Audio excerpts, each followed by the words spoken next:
to the Secretary of State of United States. Did he know about the SOP requires them to handcuff, tie the legs with ropes and mask?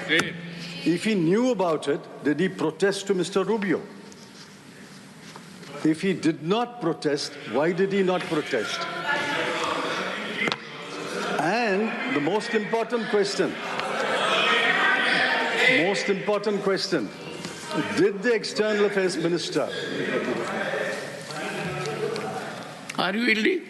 Are you yielding? I'm not yielding. I'm only stating on basis of what he said. He can reply later. Did the External Affairs Minister... He can reply later. Sir, did the External Affairs Minister offer to Mr. Rubio, we will send an aircraft to bring our Indian citizens back? Yes. Another serious matter, another list of 483 Indians who have been identified as illegal immigrants. I don't know when the deportation will take place. I ask a specific question. Will the government send an Indian aircraft to bring back the Indian illegal immigrants?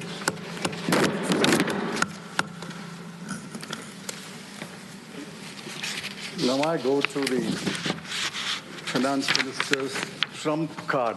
No pun intended, sir. Trump card. No pun intended. Sir, when you said twice, I got worried that no pun intended. You said twice, which means pun is intended. And I'm wondering whether your reference to Elon Musk is a compliment to the Honorable Finance Minister. Sir, I'm to looking take at to my the groove clock. of efficiency. I'm looking at my clock and my whip. I'll add up the time, sir. 1 minute I'll add. No, please, main thrust of this debate, and she has given a number of interviews. The House should know that only 3.2 crore persons pay income tax, and the last figures available. The rest file returns, but they pay nil tax. She has raised the government has raised the threshold from 7 lakhs to 12 lakhs, and it applies to all taxpayers right up to the highest taxpayer. Now, I've looked at the CBTT statistics of taxpayers, the last available statistics. My rough calculation is about 80 to 85 lakh taxpayers will go out of the tax net from next year, and 2.5 crore will benefit. But the 2.5 crore includes not only the middle class, which the Finance Minister passionately championed, it includes 2,27,315 persons who returned a total income of more than 1 crore. It includes 262 persons who returned a total income of more than 100 crore. And it includes 23 persons who returned a total income of more than 500 crore.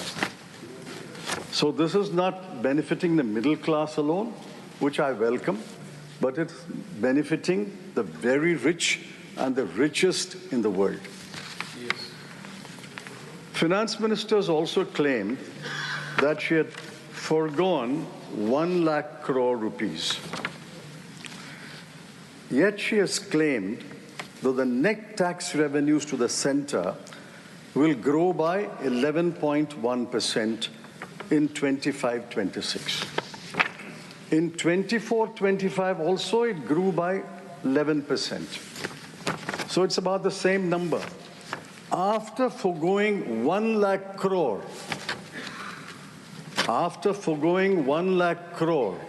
in this budget, how does she claim that the net tax revenues to the center will grow by the same 11%? This is pure magic, not mathematics. I will reserve how this magic unfolds, and I will comment on it later. Secondly, the finance minister says this 1 lakh crore will go into consumption. and that consumption will boost the economy. I find initially a lot of cheerleaders accepted that claim. But in the last 2-3 days, even the finance minister's cheerleaders are becoming skeptical about it. I asked the Honorable Finance Minister, will not part of the 1 lakh crore go into savings? SBI chairman has hoped that part of it will come to him and the banking system. Will not part of the 1 lakh crore go into repaying old household debts? Will not part of the 1 lakh crore go into travel abroad? Will it not go for educating children abroad? And will it not go into consuming imported goods? If you deduct all this, how does the Honorable Finance Minister claim that the entire 1 lakh crore will go into consuming domestic goods and services? It's only consumption of domestic goods and services will boost the GDP rate. And besides, what is 1 lakh crore when compared to the size of the GDP? The size of the GDP this year is 324 lakh crore. 1 lakh crore of 324 lakh crore is 0.3. Are you seriously saying, and are you asking this House to believe, that 0.3% will boost the economy? My humble advice to the Finance Minister is, don't rely on only one engine of growth, consumption. Look at other engines of growth, like exports, capital investment. Those other engines must be revved up. You can't rely upon one engine of growth. Most of this consumption will not go into consuming domestic goods and services. Now contrast what she has forgotten. She remembered the middle class, but I congratulate her for that. But what about the section of the people whom she has forgotten? Look at the plight of Indian households. I'm taking purely from government numbers. Between 2012 and 2024, in the 12-year period, food inflation was 6.18%. Education inflation was 11%. Healthcare inflation was 14%. These have crippled Indian households. Household savings have fallen from 25.2% to 18.4%. And household consumption saving in September survey in 2023 shows, and mark these numbers, average monthly per capita expenditure of a rural family is only 4,226. And in urban areas, it is 6,996. Now we must examine these numbers more closely. This is the average for the whole India, 4,662 and 6,996, average for the whole India. But the bottom 50% will be even less. And bottom 50% of the 50% will be even less. Now, what has this budget done for the average Indian household in the bottom 50% and the bottom 25%? Nothing. What relief has the Honorable Finance Minister given them? She could have done one of several things.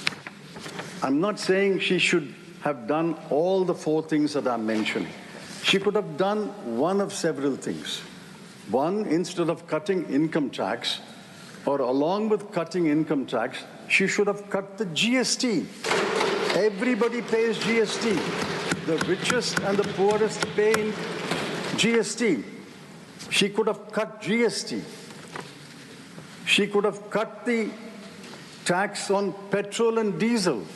Everybody indirectly or directly uses petrol and diesel.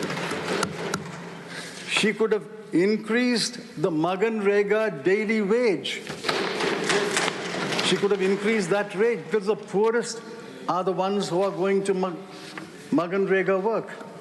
And she could have raised the statutory minimum wage across the board under the Minimum Wages Act. That would have benefited thousands and thousands of laborers. She did nothing, but she was focused on income tax and she was focused on the Delhi election. Let me turn to another subject. The most gravest challenge facing the country is unemployment. I think all of you will agree, unemployment is the gravest challenge. Even the Treasury benches must agree.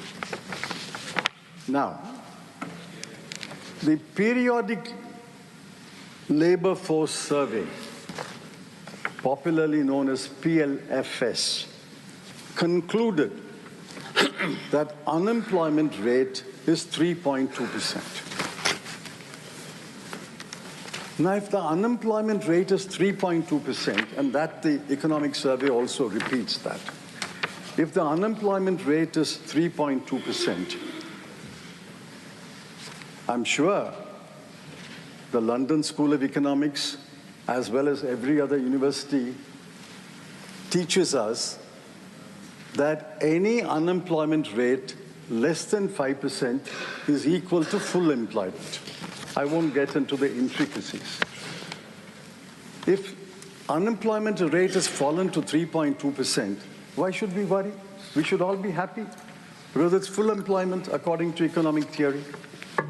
The same PLF says youth unemployment is 10.2%. The same PLFS says graduates unemployment is 13%. If youth unemployment is 10.2 and graduates unemployment is 13, how does it conclude that the total unemployment rate in India is only 3.2?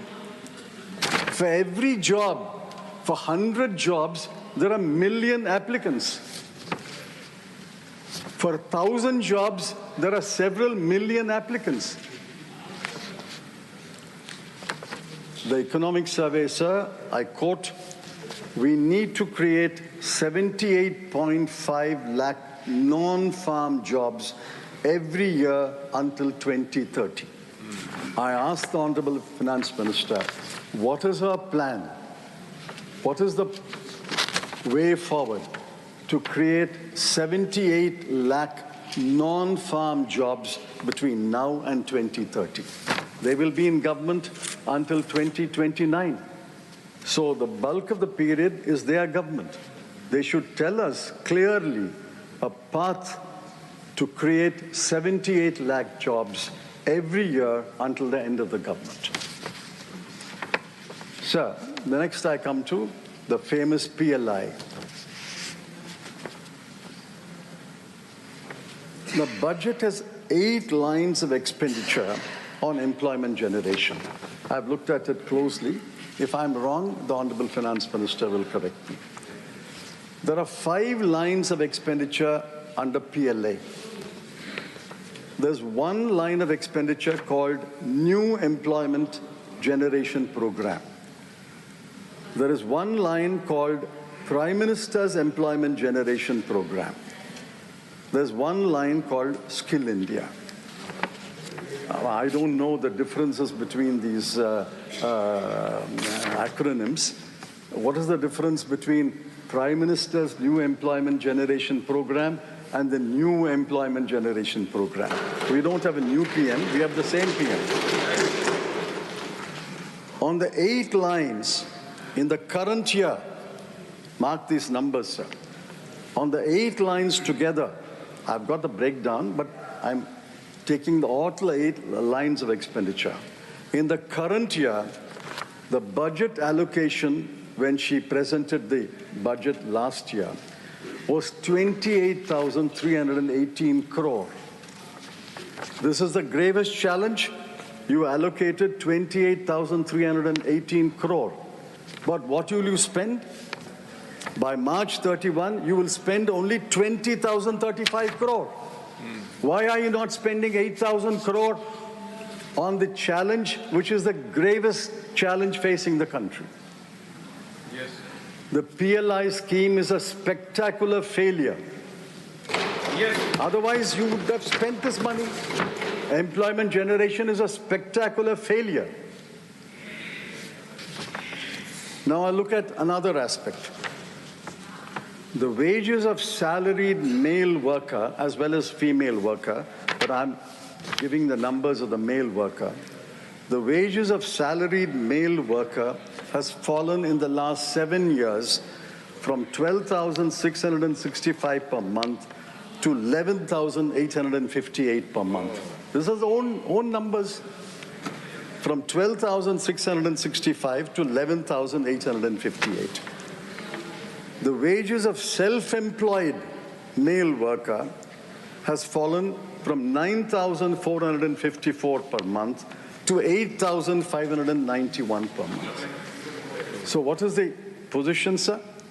The position is incomes are falling, wages are falling, government expenditure is not keeping pace with the promises, household net savings have fallen, household debt has arisen. Yes. This is the plight of the bottom 50% of India. Yes. There's nothing in this budget for the bottom 50%. I think we cannot divide this house into one half speaking for the top 50% and one half speaking for the bottom 50%. I'm quite happy to speak for the bottom 50%, but I want the treasury benches also to impress upon their ministers to speak for the bottom 50% of India. Yes, yes. Man ki baat. Sir, let's take Make in India. They made such a hullabaloo about Make in India, Made in India. What was Make in India became Made in India. In global manufacturing trade, India's share is 2.8%. China's is 28.8%. So we are not a big player in manufacturing goods trade.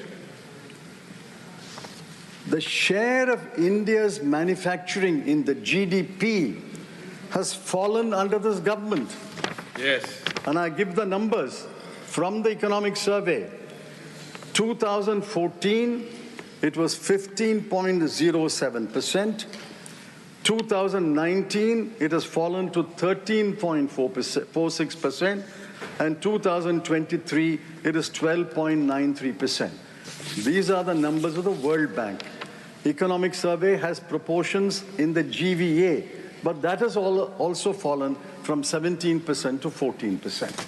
So manufacturing as a proportion of GDP has not increased under this government.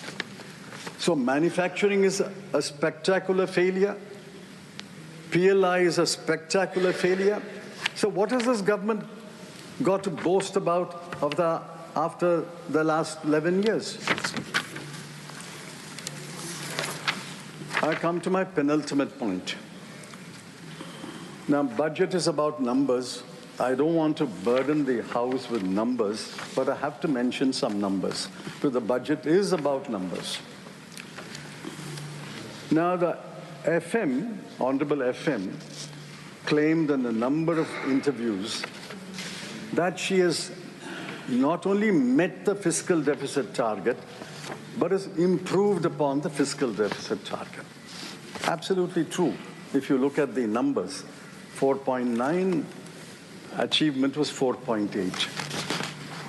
But how did she achieve this 4.8?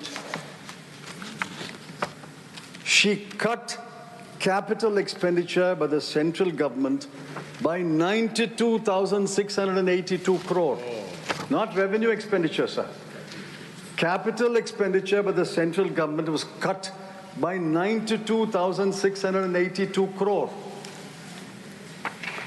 She cut the grants in aid to states for creating capital assets, that's another form of capital expenditure, by 90,887 crore. So total cut in capital expenditure by the center and the states, I'm not apportioning blame, but the center and the states in the current year will be 1,83,569 crore. By cutting capital expenditure by such a humongous amount, she saved on the fiscal deficit 43,785 crore. I can understand if she has saved on the fiscal deficit 1,83,000 crore. It is bad policy, but I will understand. But after cutting 1,83,000 odd crore, she saved about 44,000 crore. Is it good policy? I don't know. Is it good economics? I say no, it is not good economics. Yes. You can't cut capital expenditure and compress your fiscal deficit and say, I have met my fiscal deficit, I've improved my fiscal deficit. On the expenditure side, I want honorable members, all of us are concerned, to look at these numbers. Where are the cuts followed? On health, 1,255 crore. On education, 11,584 crore. On social welfare, 10,019 crore. I wish the Agriculture and Rural Development Minister was here. On agriculture, the cut is 10,992 crore. On rural development, it is 75,133 crore. And on urban development, it's 18,907 crore. Why do you make these cruel cuts? There are other unkind cuts, I won't give the numbers, on Poshan, Jal Jeevan Mission, National Social Assistance Program, Pradhan Mantri Gram Sadak Yojana, Crop Insurance Scheme, urea subsidy, PM Garib Kalyan Yojana. And all these programs there have been cuts.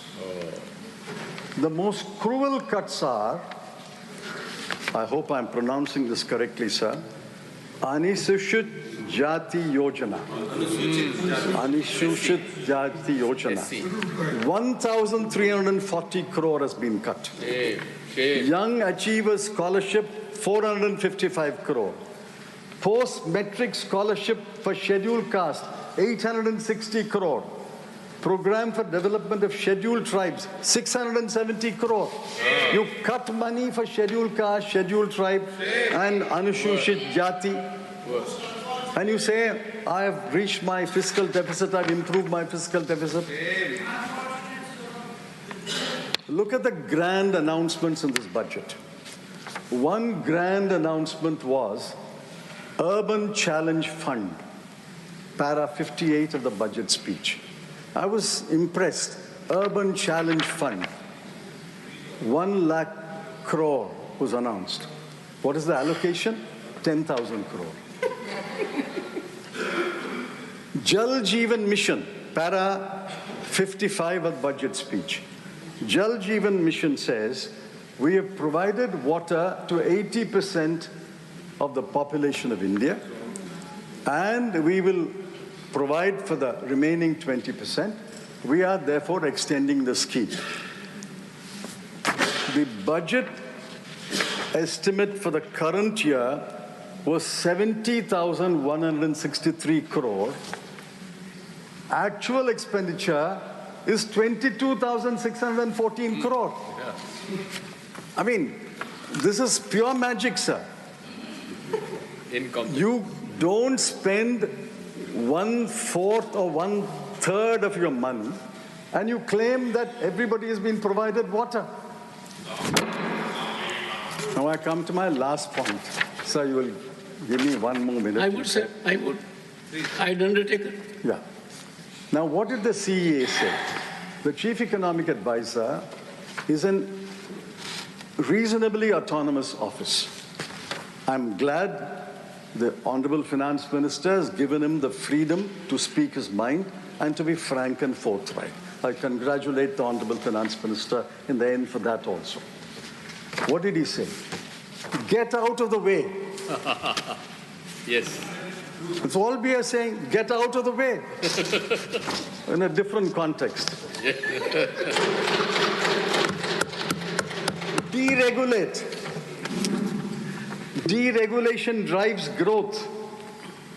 Work towards giving to people back their agency and enhancing the economic freedoms of individuals and organizations. What is the response of the Honorable Finance Minister? To get out of the way and to deregulate, her response is to announce in the budget speech 7 new schemes, 8 new missions, and 4 new funds. Now, where will the money come from these schemes and missions and funds? I don't know, because there's no allocation. Sir, in conclusion, I want to say this. Half a minute. Governance is in the present. There is a government, but I'm sorry to say there is little governance. There is no philosophy, therefore no policies. In 1991, we faced a graver situation. There was a man entered this parliament, entered the North Bloc. Yes. He had an economic philosophy. Yes. He followed it with policies that required wisdom and farsightedness. Dr. Manmohan Singh had them. And I'm urging the Honorable Finance Minister to recapture the wisdom and the farsightedness of Dr. Manmohan Singh. One last question. This is through the Finance Minister to the government. Why have you not conferred a Bharat Ratna on Dr. Manmohan Singh?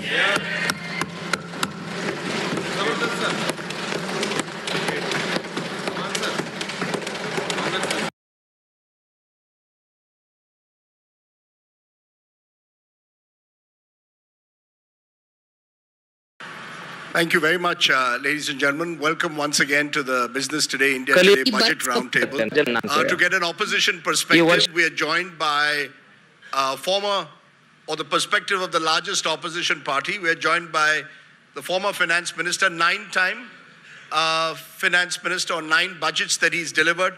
Please give a big hand to Mr. P. Chidambaram, the former finance minister. Appreciate your joining us, Mr. Chidambaram. You're perhaps eminently qualified to dissect a budget because your budgets over the years were also dissected.